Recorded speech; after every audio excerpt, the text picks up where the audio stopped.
Welcome to Weekly Investment Podcast bersama saya Ferdiansyah Putra dari Eastspring Investment Indonesia untuk Prudential Indonesia. Setelah kondisi ekonomi mengalami kondisi kemunduran di tahun 2020, maka tahun 2021 dan tahun ini dengan melihat data yang ada, pola perbaikan sedang terjadi di perekonomian Indonesia maupun dunia. Bagi Anda yang sedang mengatur keuangan pribadi, tentunya hal ini merupakan momentum yang baik. Apabila memang kondisi keuangan pribadi Anda cukup terdampak karena kondisi pandemi.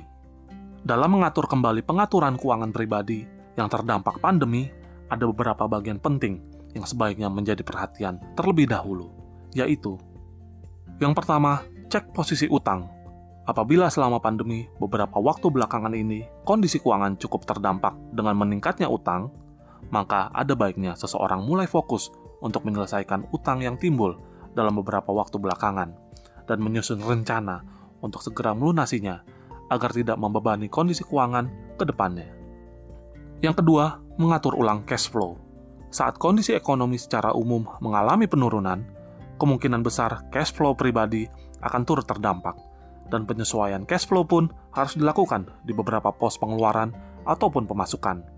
Lakukan identifikasi pos pemasukan dan pengeluaran, mana yang berubah, dan lakukan penyesuaian.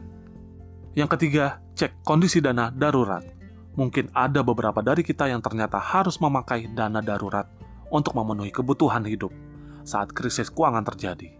Hal ini wajar dilakukan mengingat situasi yang bersifat darurat. Namun, apabila kondisi ekonomi telah membaik, alangkah baiknya agar dana darurat kembali diisi dengan menyisihkan pendapatan secara teratur setiap bulannya.